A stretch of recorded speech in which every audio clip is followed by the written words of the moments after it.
Hello,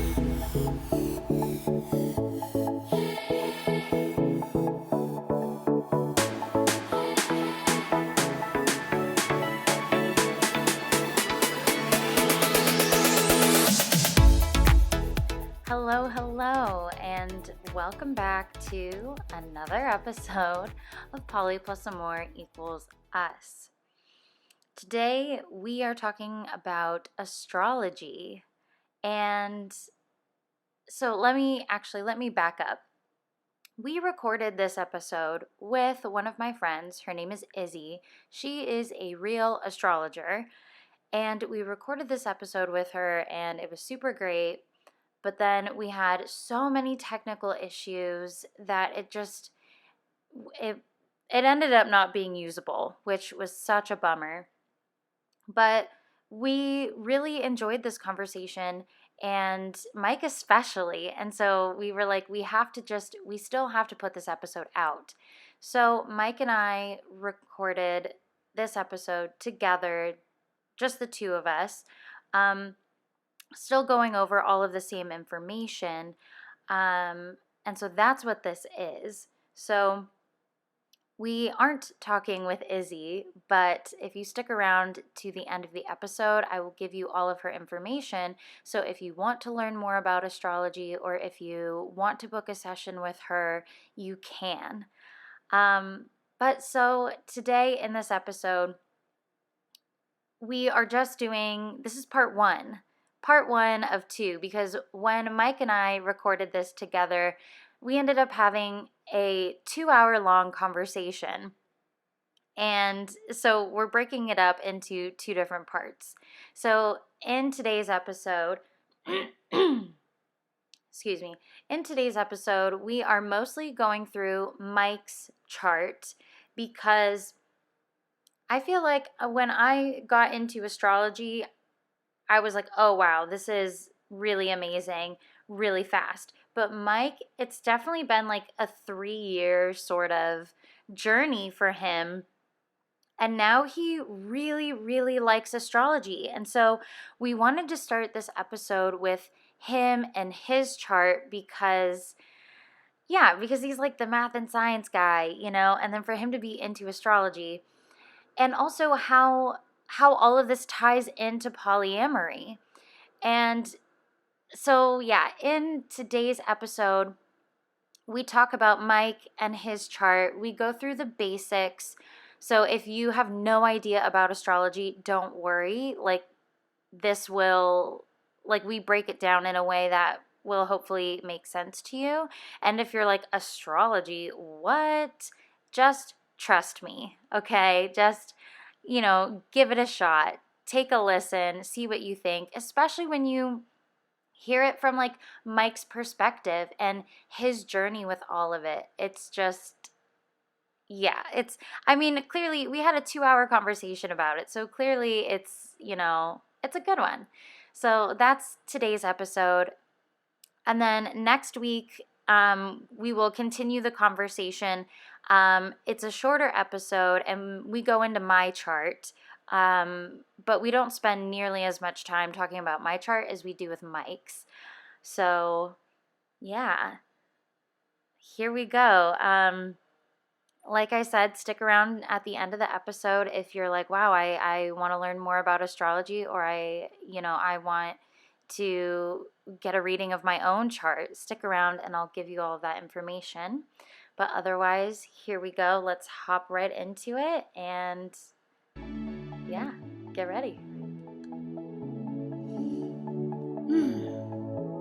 Okay, today we are talking about astrology. And astrology is something that I'm like super into. I love astrology. I started getting into astrology a few years ago now. It's been like almost 3 years that I started to learn about astrology and like read about it and sort of like follow it and understand it. And it's way more complicated than people think. It's way more than just like, what's your sign? Oh, I'm an Aries. Like It's so much more than that. It's so complicated, and it's like a whole language in and of its own. Yeah, it's a lot. It's complicated. And so I started learning about it and talking to Mike about it. And at first, he definitely thought I was crazy. Well, maybe not crazy, but he was just like, sure, yeah, Mercury retrograde, whatever that means. Oh yeah, when you like hop into like these details that I've never heard of before, yeah, just a little crazy at first, but I know. over time you explained it all. And Yeah. Yeah, but after a while of me like always talking about it and bringing it up and looking at our charts and stuff, like Mike has definitely sort of come around to it. yeah, I definitely started out very skeptical at first. I mean, Yeah. I just never. I only knew like the stereotype of astrology. Yeah. Like as you were saying, like, oh, what's your sign? Or Yeah. and like in the movies, like some of those characters are portrayed as like very like out there and Yeah. very eccentric. Yeah. So yeah, I really had no like real perception of or understanding of what it really was. Yeah. Just stereotypes. Mm-hmm. Yeah, as you started getting into a lot more detail and explaining and practically teaching me the basics. Mm-hmm. Yeah, I mean, I definitely started coming around. I think it's a good way to put it. Like, Yeah. I'm not fully bought in, but Yeah. I think at the very least, it's a great way to like kind of start your self assessment, like your dive into like just kind of analyzing yourself, Yeah. developing a just developing a sense of like who you really are, like what makes you tick, what are your strengths, what are your weaknesses, Mm-hmm. and yeah, that's what it was for me as a catalyst to more self awareness. Yeah.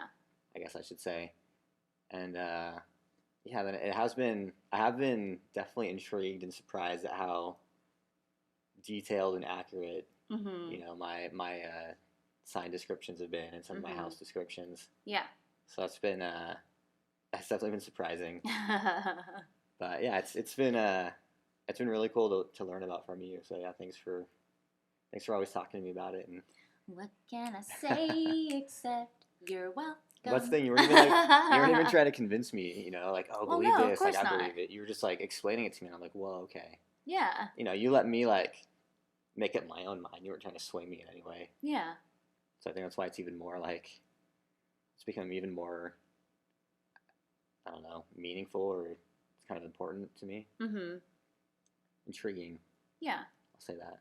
Yeah. Yeah. Because I wasn't ever like forcing it on you or pushing it on you or being like, oh my God, believe this. Yeah. But it was something I was really excited about and I wanted to talk about. And just the more we talked about it, the more, yeah, you started to realize like, oh shoot, this is a real thing, Yeah. Oh, yeah. I mean, there was, I like the descriptions of like each sign, Mm-hmm. and like, some of them at times can seem vague in general. But I don't know. I feel like when you really compare that description to like the core of who you think you are, Mm-hmm. then I think there can definitely be some truth and accuracy there. Yeah. Well, but that's the thing. So like when you're reading about astrology on an app or on a website or something, right? Like it's not they can be very detailed, but it's not the same as a real person looking at your chart and seeing how everything is interacting with each other. So that's the thing. It's like you can read what it means to have your sun in Aquarius, or for me, your sun in Aries. You can read what that means, but then you also have to take into account all of the other signs and all of the other planets and all of the other aspects and how do they play with your sun in Aquarius. Yeah. So you can't just look at the one, because of course when you look at just one little aspect, some of it is going to be like, yeah, that makes sense, and some of it is going to be like, not quite, because you have to look at how all of the other pieces play together. It's like a big puzzle. And so if you're only looking at one little piece of the puzzle, of course the picture isn't going to make sense. You're looking at one piece. Mm-hmm. Or if you're looking at three pieces, you're going to see like, oh, okay, this little piece of the picture makes sense, but you're not looking at the entire picture. Yeah. So it's like only knowing what your sun sign is like only knowing one piece in your 100-piece puzzle. So you have to look at how they play together to see the full picture. And that's why when you only read one thing, it can seem very like general or vague, or like half of it feels true and the other half doesn't. But when you take that piece and then you read a few other pieces and you look at how they fit together, it's like, oh wow, Mm-hmm. it's super specific and it's really like spot on. Yeah. Yeah, that was exactly it. Like, since you knew so much more about it than I did, you're just able to pull up like the descriptions and tie all the pieces of, I guess, of my chart together for me. Mm-hmm. So if you're like a noob and you're only looking at like your sun sign, Mm-hmm. or maybe like your moon or your rising too, like it's the basics. Yeah. Yeah, I mean, you can get like a few of those pieces as you were saying, and maybe start forming a picture. But yeah, there could be a lot more detail Mm-hmm. that you're missing out on. Yeah. And yeah, that's what really that's what really intrigued me, is because as you were adding all this detail, I was like, whoa, this is getting like more accurate, more spot on. Yeah. You were kind of And creeped out at first. You were like, whoa, Yeah. this is scary. Like, how does this thing know me? Yeah. Mm-hmm. Yeah, it's a little odd at first, but yeah, I mean, that was definitely a cool process to go through. Mm-hmm. I still want to go through and read just more also that aren't related to my chart Yeah. or my signs. Yeah. I kind of want to just like a full spectrum Yeah. of like what are all the different signs, like what does each one mean. Mm-hmm. That way I can have a comparison also, because right now I kind of just know my own. Yeah. But knowing the others, it'd be even more interesting to see how Mm-hmm. my chart compares to like just Yeah. what I don't have in my chart. Well, and that's the fun thing about, we're going to be using the CoStar app for anyone listening, if you're curious, CoStar. But on that app, you can like find your friends on there, and then you can look at their charts. Mm-hmm. So if you have a friend who's on there, and then you can read through their chart and compare it with yours and be like, oh, wow, this is the same, this is different. Oh, these are the ways we're compatible. These are the ways that we're not. But you can read through everything in their chart, and then you'll see, like, so pick a friend who you feel like is totally opposite of you, and then read their chart, and you'll see. You'll be like, oh, yeah, it's definitely not me. Yeah, exactly. Mm-hmm. That'd be even more intriguing. Yeah. To like, because you already have an idea of like your close friends and family members, like who they are to you and like what their strengths and weaknesses are. Mm-hmm. So it'd be interesting reading their charts and seeing like, Mm-hmm. Do I feel like this is also spot on and accurate for them? Yeah. Yeah. And if like for all these people in your life, like, if their charts are pretty spot on, Mm-hmm. that's Yeah, and I feel like that'd be interesting. I have done that, right? I did that with my parents. I read their charts. I did it with my sister-in-law, Joanna, with Matt and Terry, like I've looked at all of their charts, and like I feel like every time I look at someone's chart now, it's like it makes so much sense, and it just really like I'm like, this part of who you are now makes more sense to me, because I'm like, I read it in the chart and I'm like, oh, that's where this comes from, or that's why they do things this way. It just like, to me, it just helps sort of like flesh out like why a person does certain things or acts a certain way, and for me it's always made sense, like every single time.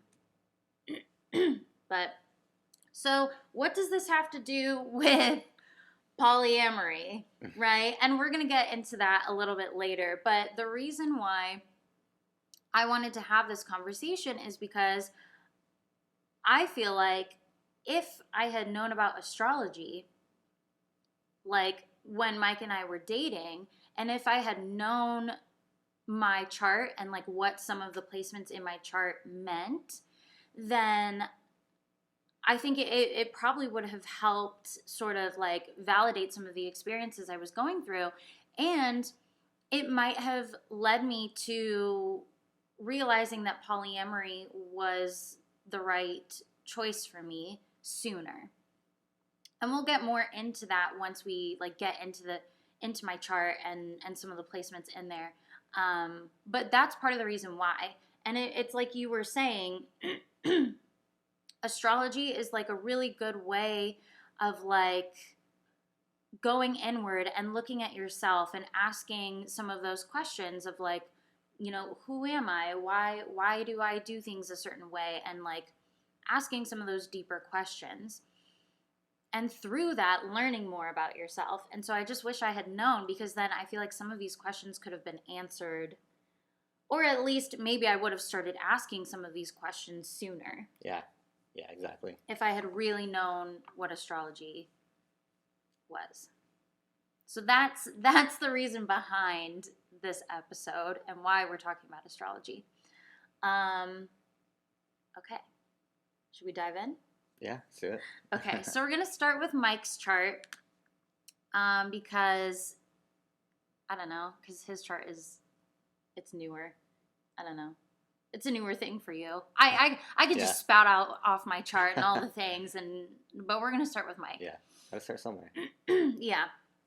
So we're going to start with the three, the three like main signs. They're called like the big three. So it's your sun sign, and that's the sign that like everybody knows when you're like, what's your sign? And it's like, oh, I was born, you know, at the end of February into beginning of March. Like, you know, like that's your sun sign, the one that everyone knows from their birth date.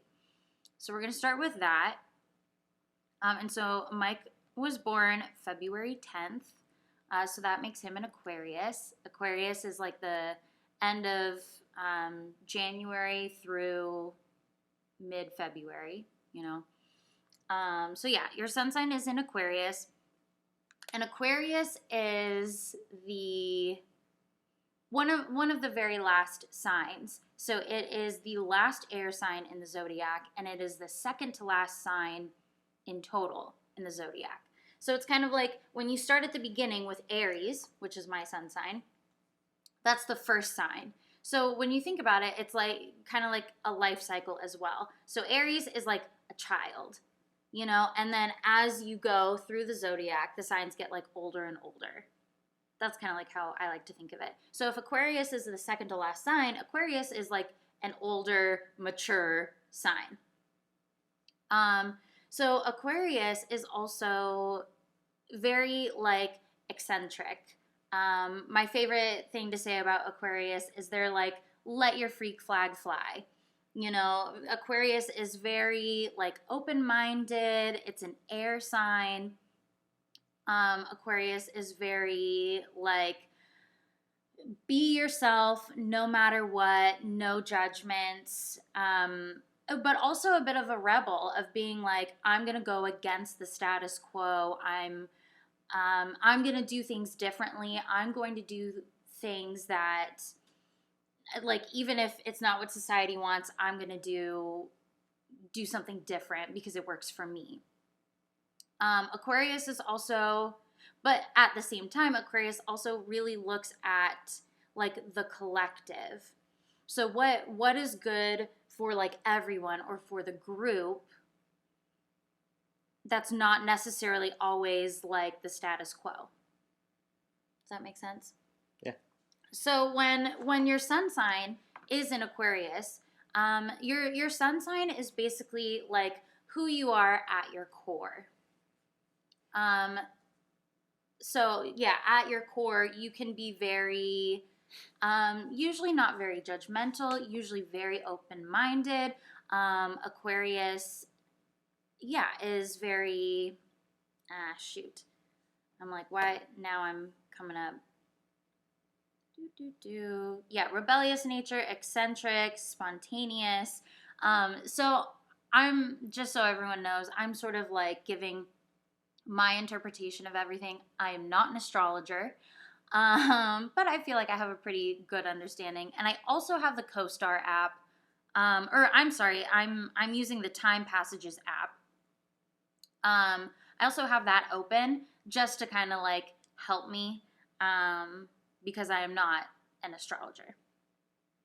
But anyway, So, oh yeah, this is the other thing about Aquarius. Because Aquarius is an air sign, you're forward thinking and detached. Can seem conservative, though they're really not.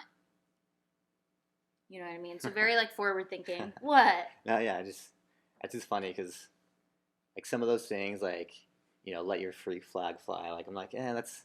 At first, I'm like, that's not really me, but that last part definitely is because I can seem conservative, but like I don't know when it comes to just like being open minded or like letting loose when I'm like not at work or not like bogged down by something. Like I do feel like I'm like very open. Yeah.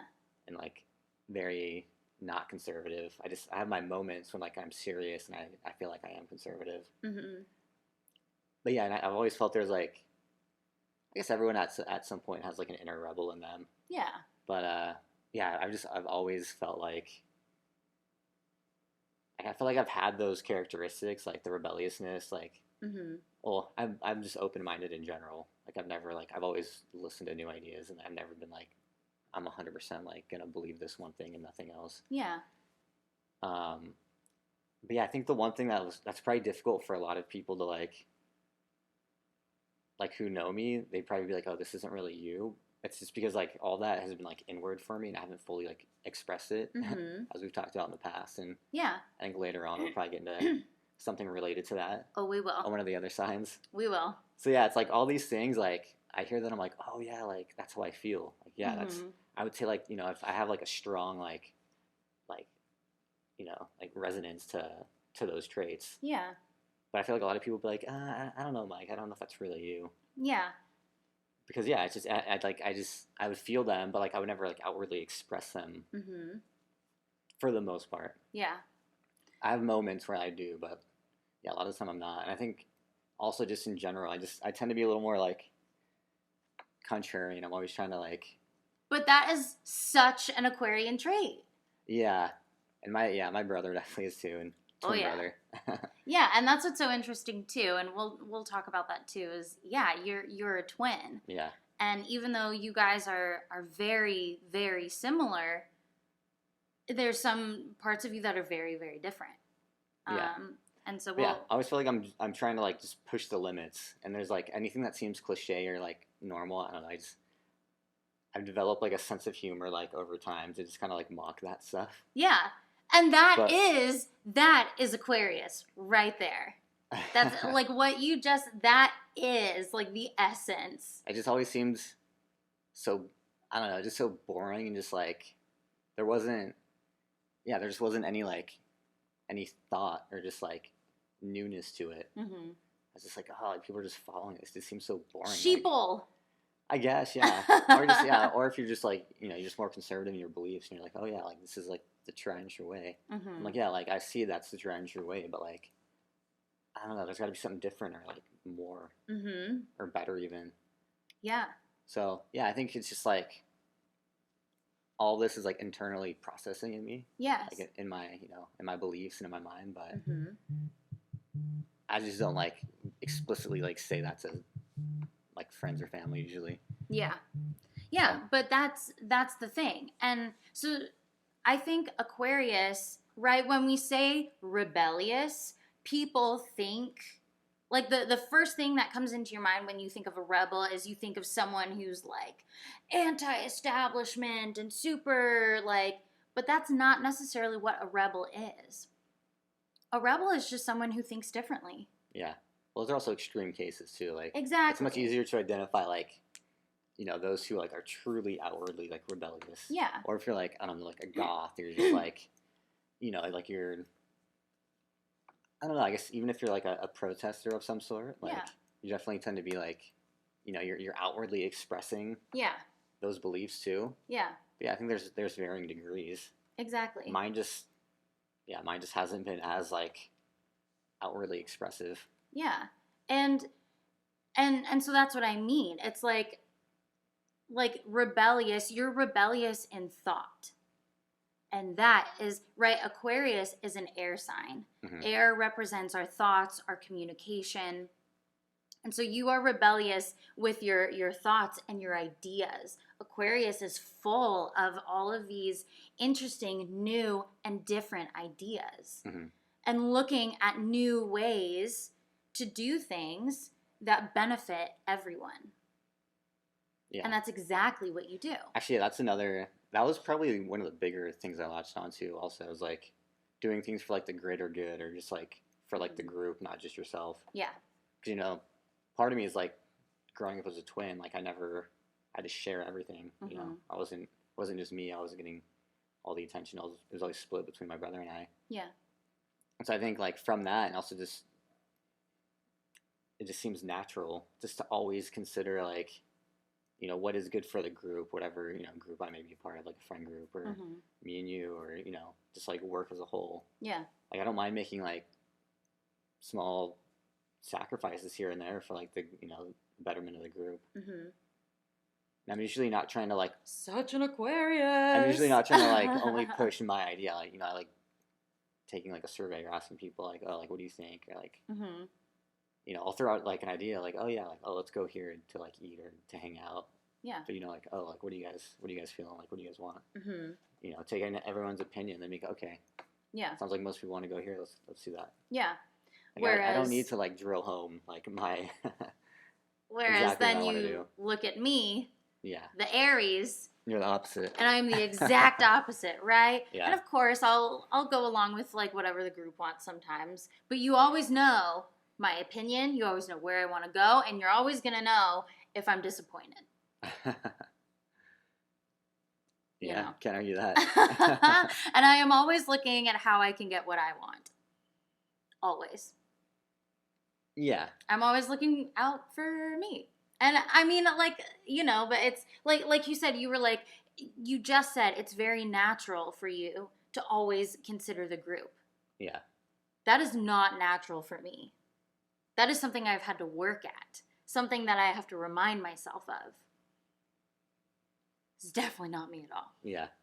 So. Yeah, I always just seemed natural. Yeah.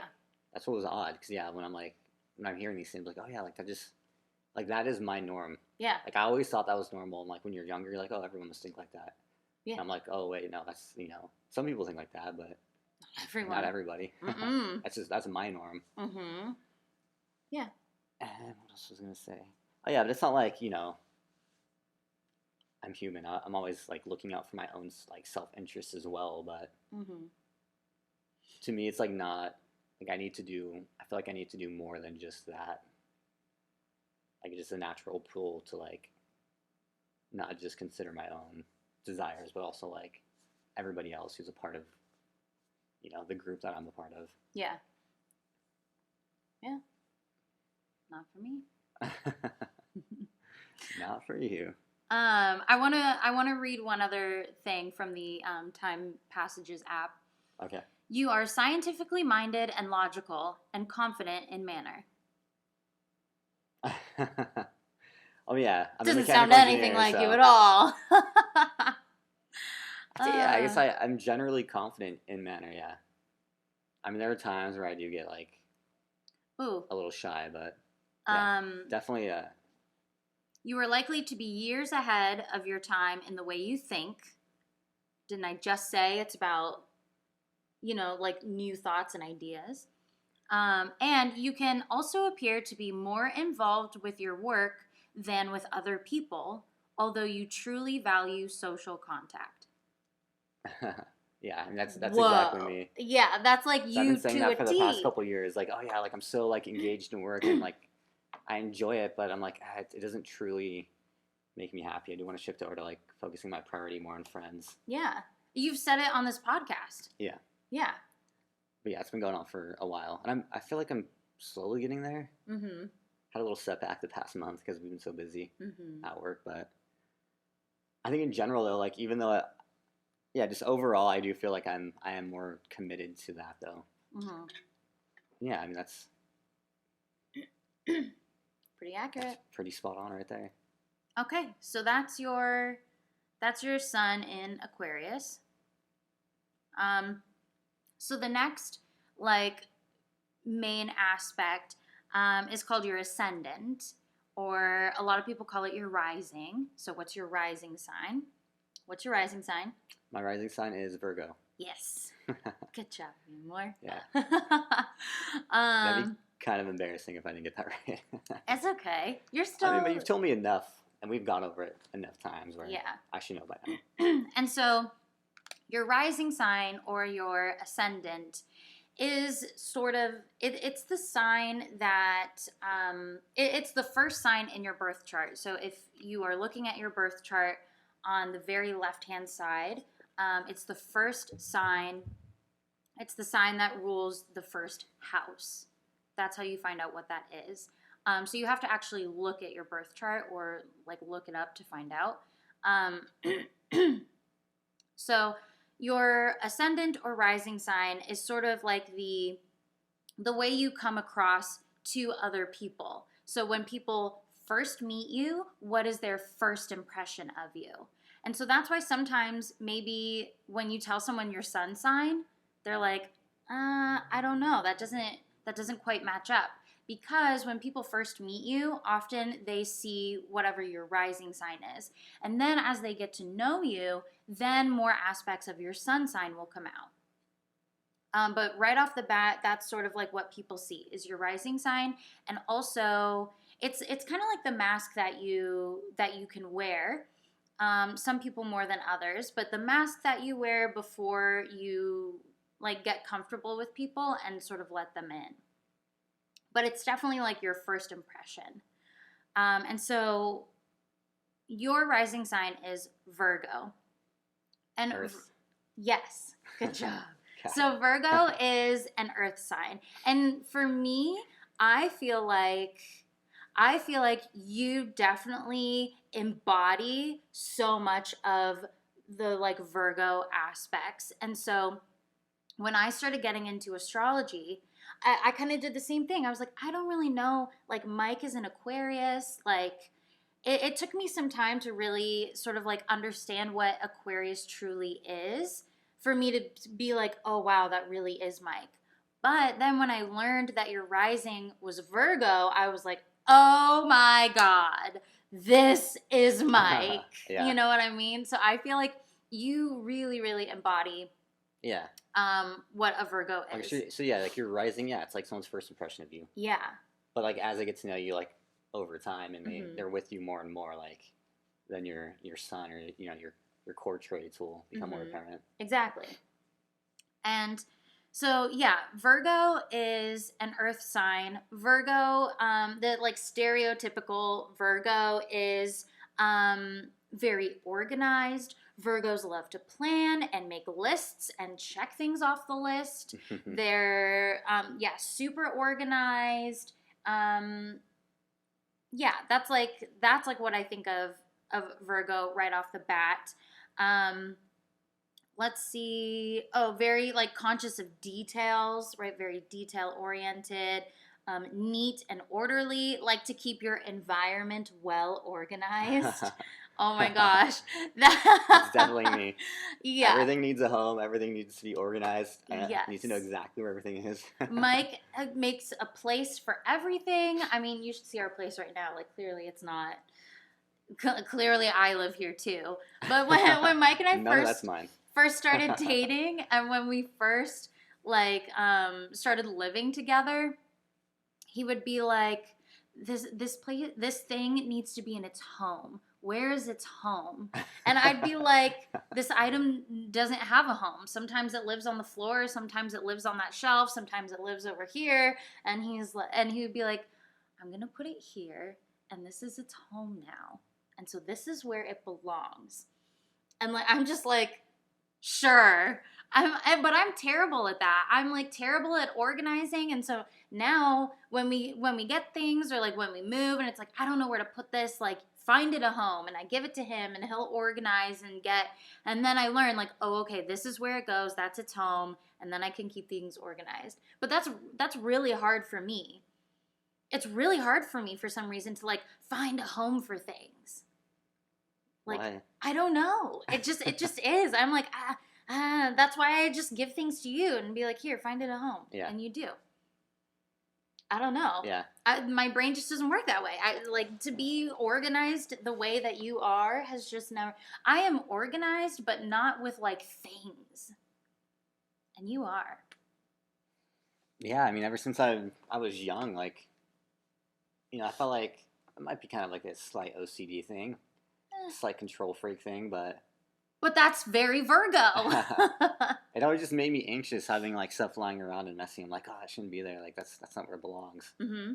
And so like I've just carried that through my life. Yeah, that is it's Virgo.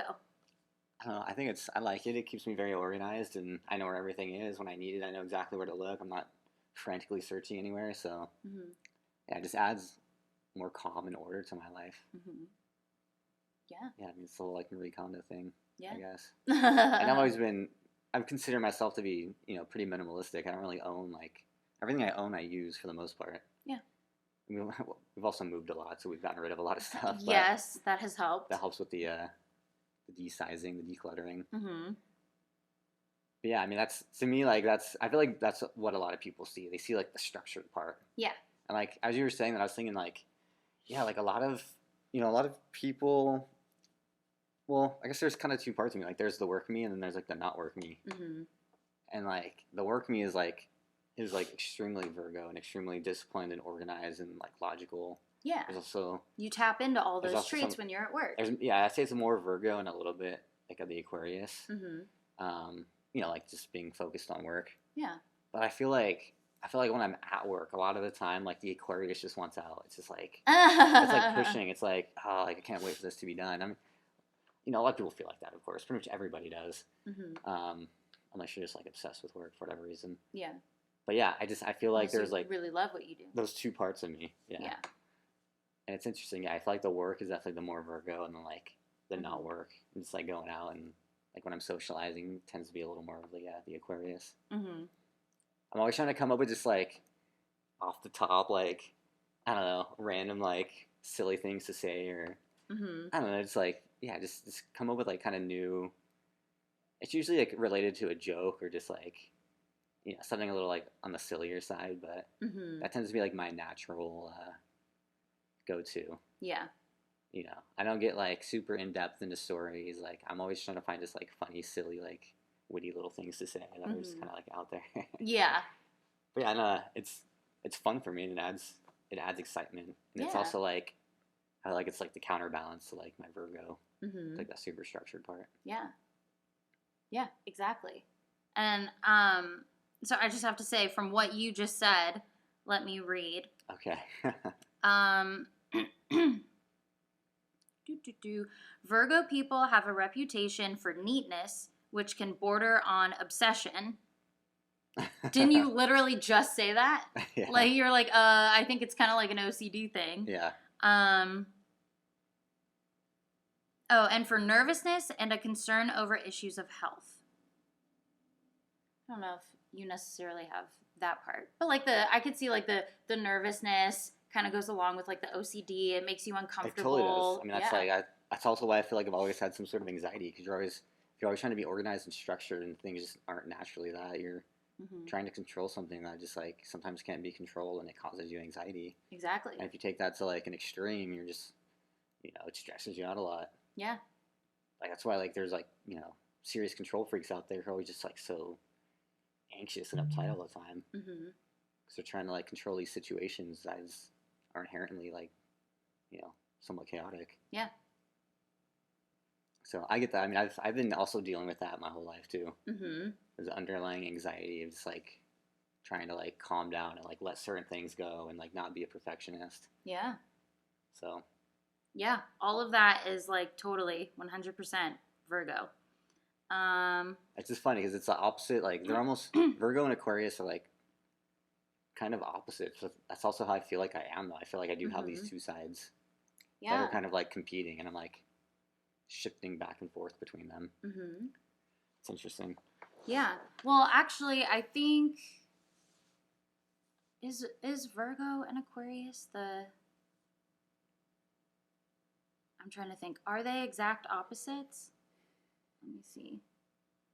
1, 2, 3, 4, 5, 6. Oh no, it's Virgo and Pisces are exact opposites. Okay. But anyway.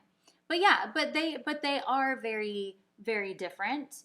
Um there's some similarities there, but yeah, I would agree they're very different. And so you can feel that like push and pull. Yeah, exactly. Let me just read a few of these other things because it's like as I read them, it's like it's so you and it's just so funny. Um, you're perhaps overly analytical and fond of detail with perfectionist tendencies.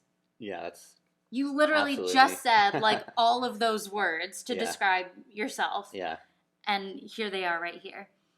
You may miss out on the big picture by concentrating on the micro, which, right, Yeah. maybe could be true, but then you have this Aquarius aspect, which focuses on the macro.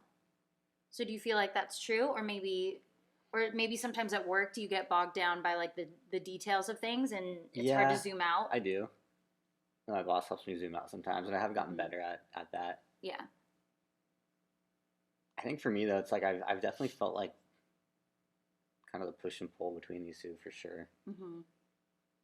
And like when I'm in one, like it feels normal and natural. But then when I overdo it, it's like I start feeling the pull of the other one. Mm-hmm. It's like trying to find a balance. Yeah. Yeah, exactly. It's always trying to find the balance. Mm-hmm. But yeah, so very interesting. So Also, yeah, that's so funny. So I just giving you random thoughts now. It's like mm-hmm. growing up, like I always wanted to be Michelangelo. You know, I've told you that because my favorite color is orange. Oh, And so Michelangelo yes. to me is like From the Ninja Turtles. from We're the talking Ninja about Turtles. from the Yeah, Ninja Turtles, sorry, not yeah, the painter. not the painter. Yeah. From the Ninja Turtles. From the Ninja Turtles. Yeah. Yeah, I wasn't some like art savant as a kid. um, but yeah, I feel like that was speaking to like my core of wanting to be this like let your freak flag fly, like be spontaneous and out there. I was like, yeah, like Michelangelo is awesome. But then like mm-hmm. what was kind of more of like my easier tendency when I showed was definitely more Virgo. Yeah. I was almost more of like a Donatello type. Mm-hmm. But it's just so funny because like I'm just thinking back to like these thoughts I've and things I liked as a kid and how they're kind of also aligning with mm-hmm. this. Yeah. So yeah, it's intriguing mm-hmm. for sure. Yeah, definitely. Fascinating. So that's your rising sign, and now we're going to go into your moon sign. Cancer. Yes. So your moon sign is your emotions. It's your inner world. It's something that really a lot of people can identify with, but outwardly most people wouldn't really know, or because it is very much your inner world and your own emotions. So your moon is in Cancer.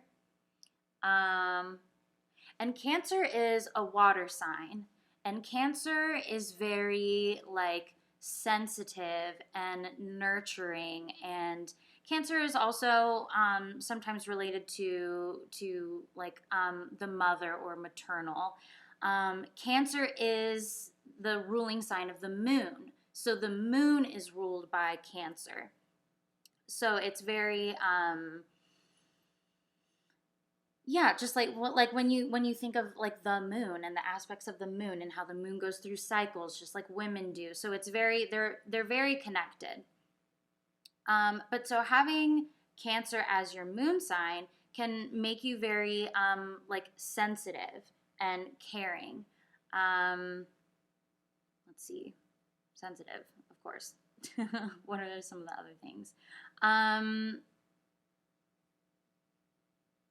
Yeah, so you can be cancers can be very like vulnerable, but very like loving and sort of like soft. Um, and I think what's really interesting is that well, I don't know what how do you feel about that? Just knowing that like your internal world and your emotions being in Cancer of being very like sensitive, kind, nurturing. I mean, I definitely think that's also kind of has come more naturally to me also just because I always associated with just having like, it's like a fantastic and very loving mother, Mm-hmm. not really growing up with a father. So I just felt like I kind of gained more of those like motherly traits almost. Like, so, that was my norm growing up. Yeah. Like, I feel like I absorbed more like that feminine energy. Mm-hmm. Um, when I think back to it and like try to explain it. Mm-hmm. So yeah, I mean, I felt like just being like empathetic, also because I had a brother and we were twins and Yeah. we shared everything. So Mm-hmm. I remember there were times like growing up where I just like felt, I didn't physically feel pain that my brother was going through, but like I hurt so bad like when he was like in pain because I could, I didn't want him to have that pain, and I was like, I felt like I was more like spiritually and emotionally sharing in it. Yeah. um, That's interesting. I don't think you've ever said that before. I think I've said it, but maybe not quite like that. Yeah. But yeah, I mean, I'm also just like rethinking these things now, Mm-hmm. slight in perspective. Yeah. Now that you're older. Yeah, Mm-hmm. no, I know a little bit more. Yeah. I feel like I'm a little more self-aware. So yeah, there was that. I feel like most people I've ever met or who like truly know me would say I'm like, I'm a nice, like, kind person. Yeah. Um, and yeah, I feel like that's just more of my natural tendency, just to be like a little nicer and kinder and sweeter. And Mm-hmm. I've had to like actually, it's been really hard to like over the years develop being more assertive and like, kind of what I would consider is kind of obtaining more, like masculine, like manly traits. Mm-hmm. So those just weren't, I guess, like in like a more social way, they weren't natural to me. Mm-hmm. Like growing up and like physically playing as a kid and like being a boy, like yeah, that all came natural. But like I just felt like when it came to like being assertive in a social situation or like standing up for myself or someone else, like that, I don't know, that always seemed like difficult because it wasn't.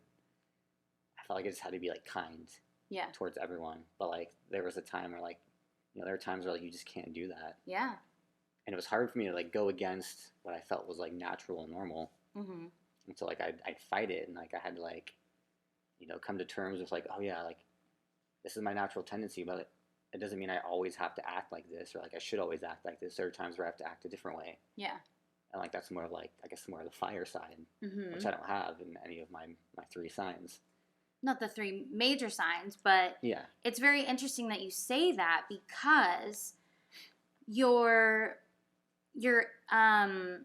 Mars is in Aries, which is a fire sign, and your Mars is that assertiveness, right? So it's so interesting what you just said. Your natural tendency is to lean on your moon sign, right, and be that kind, gentle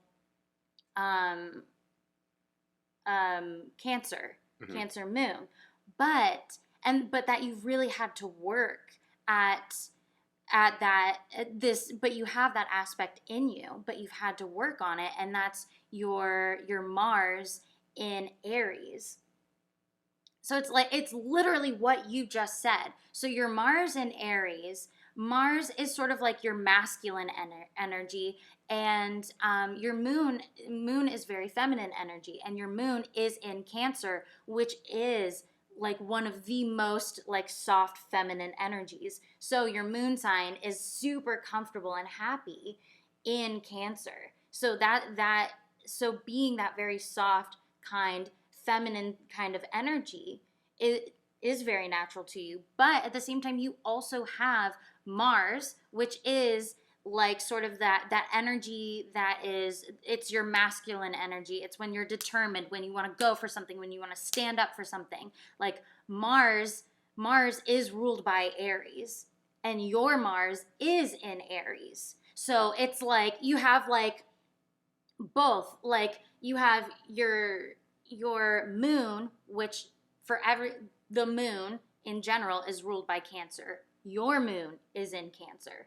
In general, Mars is ruled by Aries. Your Mars is in Aries. So you have these two polar opposites. Your feminine, like the moon, which is feminine energy, yours is sitting in feminine energy of Cancer. And then we have Mars which is masculine energy, sitting in Aries, which is like super masculine energy. So it's like you have these two, they're like polar opposites.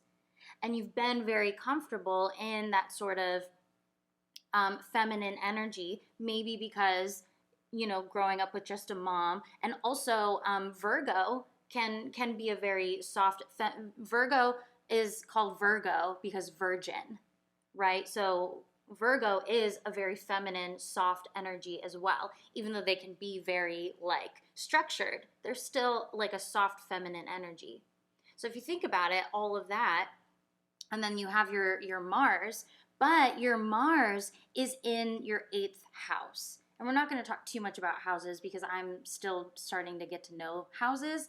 But the 8th house I know a lot about because I have a lot of stuff in the 8th house. But the 8th house is like the sort of like this like mysterious house. It can be, whenever you have planets in the 8th house, they can be very like they can be subdued, or they can be something that you don't show.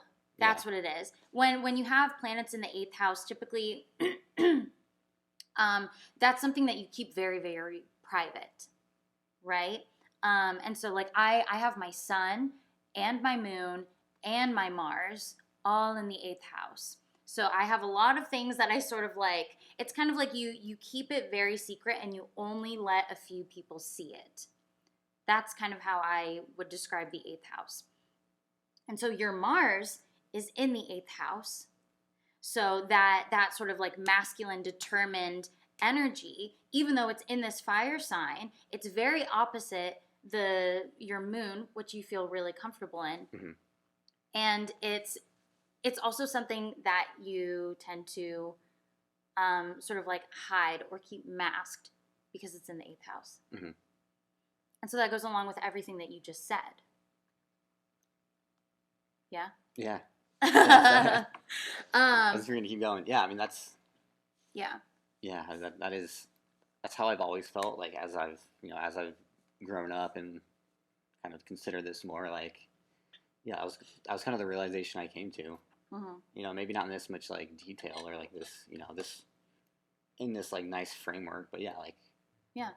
Yeah, I remember being in college, I was like, man, I just feel like I'm always, like so shy, and, like, you know, I'm, like, calm and nice, and, like, when I talk to people, like, you know, like, they like me, and I like them, and it's like, but I was always, like, so it was very difficult for me to, like, just be the one to, like, initiate a conversation, or just, like, maybe go against what somebody else was saying, even if I had a different opinion. Yeah.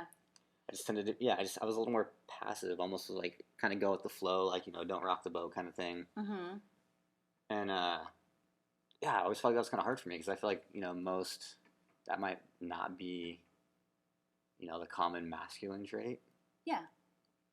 It's more of just like... You're like stereotypical. Yeah, like stereotypical masculine traits. More of just like, I don't know, just being confident and pushing forward with, like, who you are. Yeah. Even if you're, like, causing harm to other people, or, you know, not seeing, like, all the repercussions of your actions. Yeah. So yeah, I always just struggled with that. Because I always felt like I was somewhat of the opposite. Yeah. And now you know why. Yeah. There's one other aspect that I want to talk about that goes in line with that, and that is your North Node.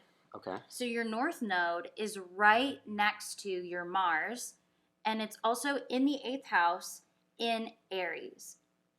So you have your Mars and your North Node in Aries right next to each other. Mm-hmm. So your North Node is sort of like, it's like your North Star in a sense. It's like this is the thing that you are here to, like, sort of learn, and it's like a lifelong goal, or like a lifelong lesson that you're here to learn.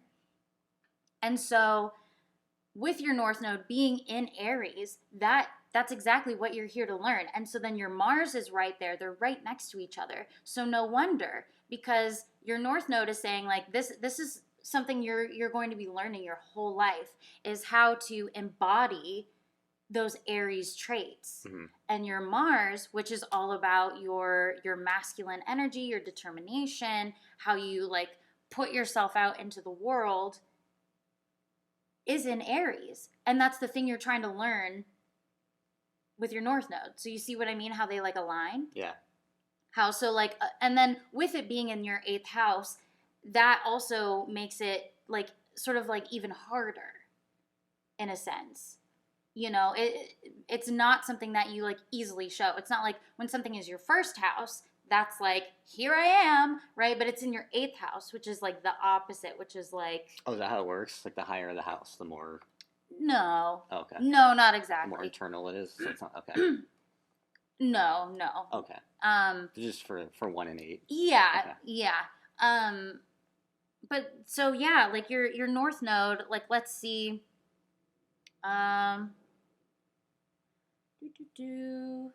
Okay, so this placement gives a focus on personal transformation and on deeply felt relationship with other people. Isn't that what you just said?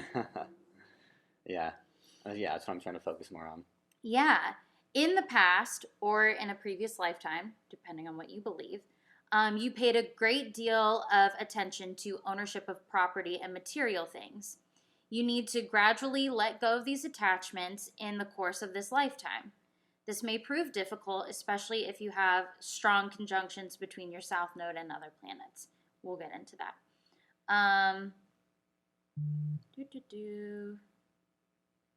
Oh, your focus as you mature will be more and more on how you can be helpful to others in your relationships with them, and less on status, prestige, and the accumulation of riches or physical security. Can you read that part one more time? Mm-hmm. Your focus as you mature will be more and more on how you can help, or on how you can be helpful to others in your relationships with them, and less on status, prestige, and accumulation of physical things and money. Yeah, I feel like that's what I want. Yeah. I've never cared about prestige or status. Yeah. I've definitely cared about money. Yeah. But now that we're doing a lot better with that, I feel like that's that was never my true priority. Like I wanted that for stability, so I could focus on the things that I really wanted. Mm-hmm. Yeah, which are like my relationships with my friends and my family and the people I care about. Yeah. Yeah, just like being able to commit more time to that. Yeah, I mean, and if I can help them, great. Yeah. And that'd be amazing. Mm-hmm. Like I'd want to also, but yeah, just being there and being around them and enjoying life together. I mean, that's generally what I want. Yeah. Yeah, but so like that's so interesting. Like, so everything that we've said all matches up perfectly with this as well, with like what your North Node is, right? Looking at like how you're like some of these like Aquarian traits you want to sort of like develop more, the ones that are more about like socializing and focusing less on work and more about your relationship with others. Like, and hello, what is polyamory, right? Like that's part of the big reason we want to focus on that relationship with others. Yeah. And what did this just say? And it is definitely contrarian and going against the status quo. quo. Exactly. How you can be helpful to others in your relationships with them. Hello? That's like that's exactly like why we want to be polyamorous, mm-hmm. right? Because we want to learn and grow and be helpful to others through relationships, through like intimate relationships too. Yeah, I mean that's part of it. Yeah. Let me read this because this is interesting.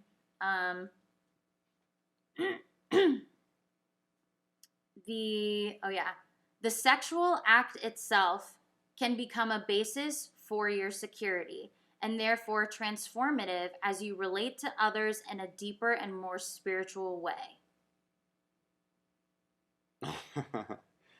Wait, so is that saying that So this is like talking sex is about, like would be like your norm of connecting with people in a spiritual way? Is that what it's saying? It like forms the yes, basis. because okay, so the eighth house is can be very much about like sexuality. Oh, okay. And that sort of relationship. The eighth house is normally like It's a little ruled more by private. Scorpio, Okay. and Scorpio is very like private, sensual, like sort of like the stereotypical Scorpio is like, a girl like wearing all black and like the black eyeliner, but not in like a goth way, but in this like death and sex and sort of like Yeah, mysterious, mysterious, sensual, right? That is the eighth sexy kind of house. way. Yeah. That is the eighth house, Mm-hmm. where your north node is and where your Mars is. It's also where my sun is, where my moon is, and where my Mercury is. But anyway, so this is talking about your north node being in the eighth house. I wasn't even reading, sorry, your north node in Aries. What I just read was specifically about your north node being in the eighth house. Okay. That's why it has the thing about sex. My bad. I meant to read the North Node in Aries first, but it's the same thing. So this placement also gives you a focus on advancing into your own individual selfhood.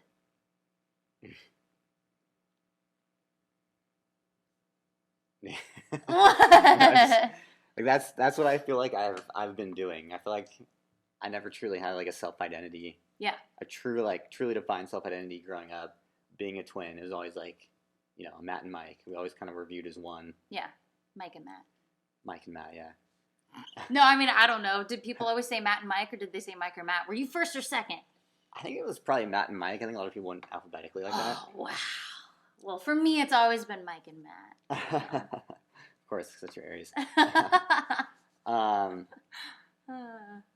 But yeah, and I feel like I was also like kind of related to going with the flow, like not wanting to rock the boat. Like I was kind of like not clearly defined in who I was, and like I always knew like I wanted to be kind, I wanted to be a good person, I wanted to like be hardworking, intelligent. I had like kind of these these general traits that I followed. Mm-hmm. But like now I'm trying to like narrow that down into like a more focused and like clearly defined self identity. Yeah. So yeah, I mean that's I've had that thought. That's what's interesting about it, is because I've had that thought recently. It's not like it came up before and like I've been working on it this whole time. It is like a relatively like new within the past like year or two. Yeah. Thought I've had. Yeah. So. And you've said that before you even knew this was in your chart. Yeah, you and I talked about that before. Yeah. I'd heard of any of this. Yeah, like and so it's like as you've gotten older and as you've truly started to get to know yourself, you've realized that like this is something you want. And like you even said it in the episode where we were talking about the like Mike sets the record straight, that episode. Oh, yeah. You were like, there are all these things about yourself, which I also think is that Aquarian, right? That like outwardly you might not seem super like open-minded and different and rebellious of thought, right? But you've always felt that way. You've just never been super outwardly expressive of it. And that's kind of what this is. It's with your North Node being in Aries, it's also about that like self-identity and proclaiming that and being like, no, this is who I am. So all of those like Aquarian things about you that you feel like you've always kept to yourself, it's like, no, now it's time to really like let those be outward, to talk about it, to show it, to say, no, this is who I am. To bring those Aquarian traits to the forefront and be like, no, this is me, this is how I think, it is different, and that's okay. Yeah, it's so interesting because there's been a lot of times like throughout, I don't know, just throughout the past like 10 years that I can remember, where it's like I always think of something like that I wanted to say that I thought was like kind of out there and clever, but I was like too shy, or I just thought it was like too kind of weird or out there to say, and so like I would never say it. I would just like think it, but like it never came out of my mouth. I just like cut it off. Yeah. And so yeah, I mean, I feel like it's kind of going along like, with all of this. Yeah. It's like, yeah, I just like, well, yeah, what has like internally happened and like what has become my norm is like kind of contradictory to what I've exposed to people, Mm-hmm. and so it's like I feel like now I have to like I don't know if like fighting the battle is the right way to put it, but like I have to like kind of redefine myself to like a lot of people because I just wasn't. Maybe it was a confidence thing, or maybe I wasn't. There was something holding me back. What that was, I'm not 100% sure, but Yeah. there was an insecurity or lack of confidence Mm-hmm. of being different, even Yeah. though I want it to be. Yeah. That yeah, I never did some of these things, Yeah. and honestly, that's why like a lot of the times I like when I was like drunk or really drunk, like all Mm-hmm. that stuff came out, and like I was like, wow, this is fun. Like this is like who I want to be, and then Yeah. it usually was like you know we just had a great time, and a lot of people were like, whoa, like Mike, that was kind of like crazy party. Like I've never seen that before. I'm like, Yeah. yeah, I feel like that's the real me though. Mm-hmm. So it's just interesting going through this whole growth, this whole like self understanding and like growth process. Yeah. Um, and yeah, just like it's not like this change isn't sudden. Like, it doesn't like happen all at once. It doesn't like it's not you No. just open like the floodgates and it all comes out. No. Like it takes time to like slowly like go through it all. Exactly. But it feels yeah, I mean it feels right and it feels great and like I've never felt more like I feel like it's given me like more energy and definitely more confidence, more perspective. Mm-hmm. So yeah, I'm excited just to see where it keeps going. Yeah.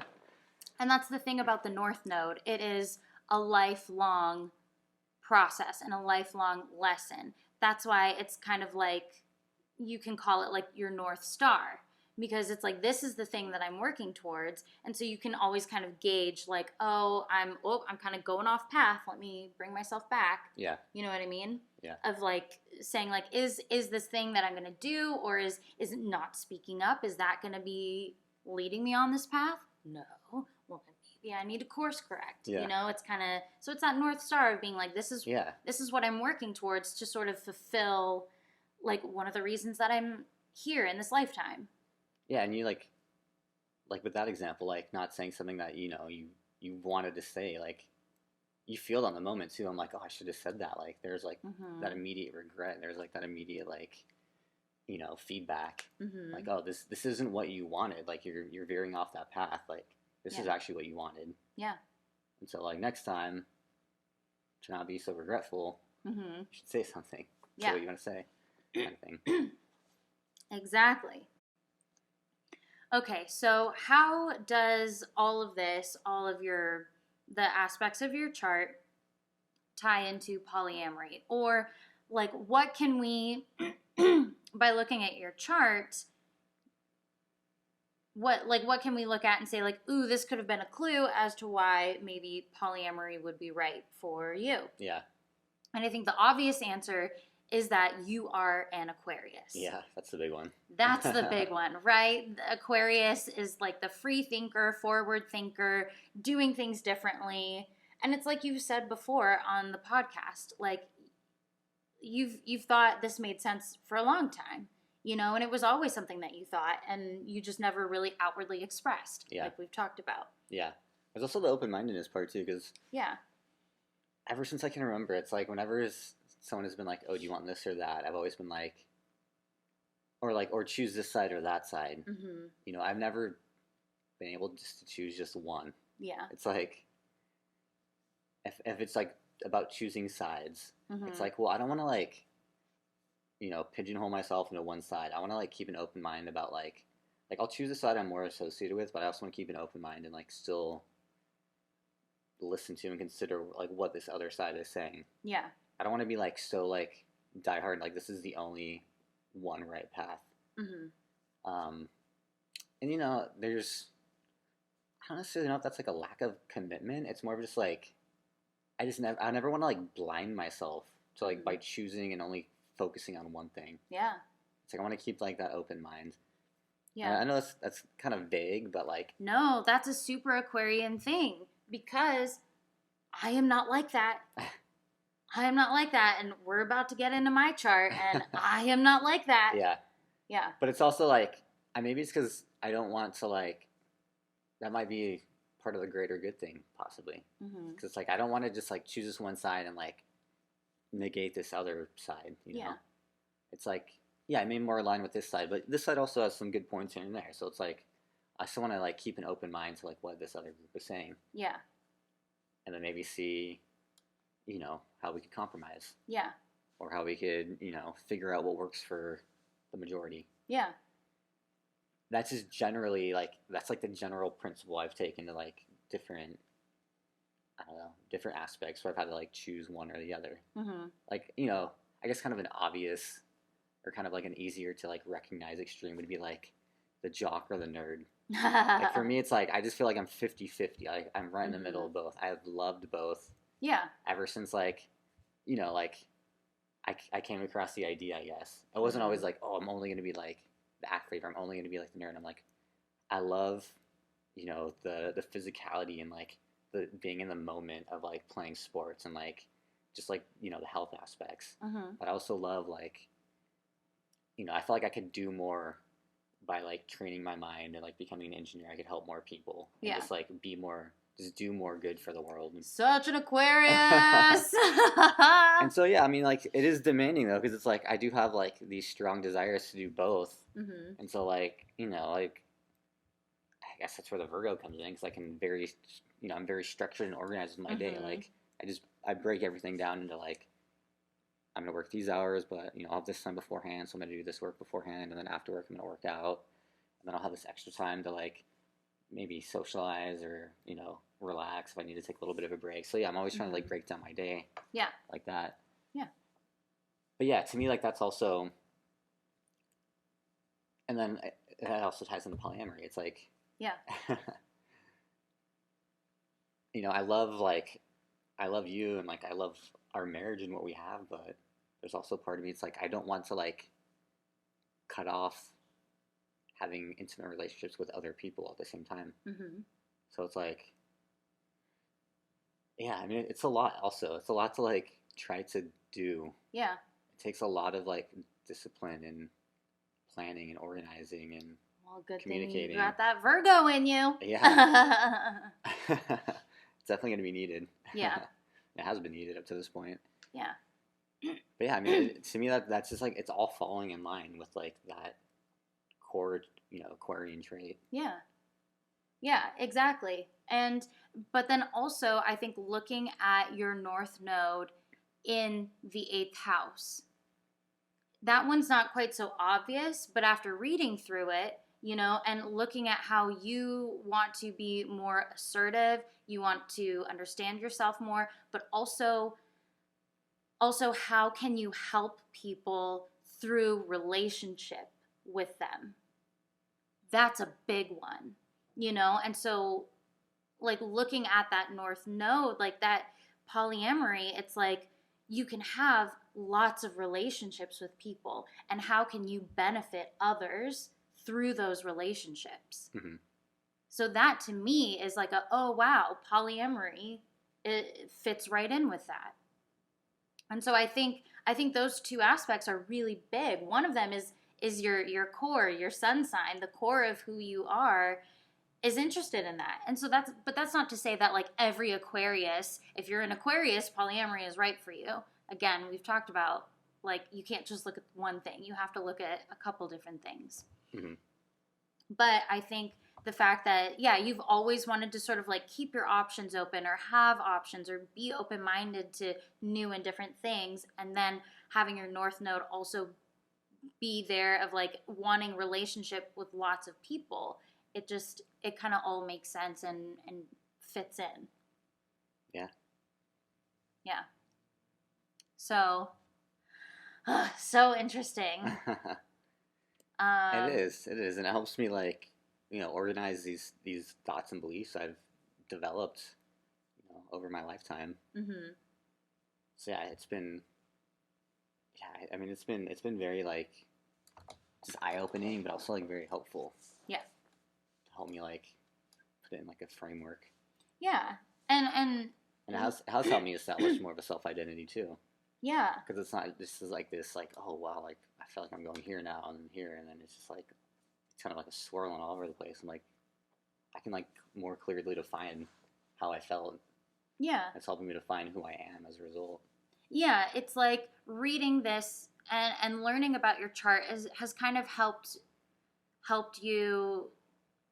It's put words into the things that you felt, and it's sort of like defined those feelings. Yeah. And so it's like, oh wow, it's like now you have the words to describe how you've been feeling, whereas before you didn't quite know. You know what I mean? It's sort of helped you define, like, yes, that's what that feeling was, or yes, that's what that feeling was. Yeah, like at moments I would have breakthroughs and I would be able to be like, yeah, that's clearly it. But other times it's like it hasn't been so like clearly defined. Yeah. So yeah, when you read something that is like a truth to you, you're like, yeah, that's it. It's like the aha moment. Like, yeah, that's that's what I've been feeling, or that's what I've been thinking. Yeah. And I do. All right, that is it for today's episode. I hope you had as much fun listening as we had recording it, because as you can see, astrology has been a really great way for us to just dive even deeper into our journey of, getting to know ourselves and our exploration of who we are and what we want our lives to be. And yeah, so astrology has played a pretty big part in that. So we will continue this conversation next week. We dive more into my chart, some of the aspects in my chart that sort of point to why polyamory is, a good fit for me. And then we also talk about just, a little bit more of our journey with astrology, just like in general. So if you are curious about astrology or want to learn more, I highly, highly suggest you look up my friend Izzy. She is the one that we, recorded the episode with before, and it just didn't work out. But so you can find Izzy on Instagram. Her personal account is Izzy Jane, IZZYJANE, on Instagram. That's her just like own personal. But then her like astrology Instagram is the House of Celestial Magic. So the House of Celestial Magic, magic with a CK. And this is where she posts a bunch of just like updates on what's going on in the sky, like when we have a full moon or a new moon, or like Taurus season, Pisces season, when Mercury goes retrograde, like all that kind of stuff. So that's where she posts that. And then if you go to the House of Celestial Magic, her website is there. And it's the same thing, the House of Celestial Magic.com. And on her website, this is where you can book a reading, and she does all kinds of different readings. So we talked about like our sun, moon, and rising sign, right? Like the big three. If you are like just dipping your toes in, and maybe that's all you really want to know right now because it's a lot of information to start, she has a reading where you just do that. It's 25 minutes, and she just goes through your sun, moon, and your rising. Or you can do the big three and the personal planets, like we talked about Venus and Mars. Those are some of the personal planets. Or you can get like a full chart reading if you're like, I want to know the whole thing. She also does like horoscopes and transits, talking about like all the transits that are happening. Like she has all kinds of readings. So I highly recommend you go to her website, thehouseofcelestialmagic.com. And there you can, book a reading or reach out to her and ask questions and learn more. But astrology has been a really amazing tool for myself and also for Mike. So that's a little bit about if you're looking to learn more, that's who I suggest. My friend Izzy. So next week we will be diving more into my chart. Um, and yeah, so we will pick up the conversation literally right where we left it off and go from there. As always, if you have any questions or if you want to reach out to me and Mike, please follow us. Follow me on Instagram. Send me a message. My Instagram is at _ Elisa.Janelle. Or you can send us an email at polyplusamore equals us 8 at gmail.com. And as always, please subscribe to our show on whichever platform you're listening on, or, give us a rating, or, yeah, share us with a friend. Especially if you have a friend who is into astrology or is into this kind of stuff. They would love this conversation. So, anyway, thank you all for being here. Thank you all for listening. We really appreciate your support. And I can't wait to share the rest of our conversation with you next week.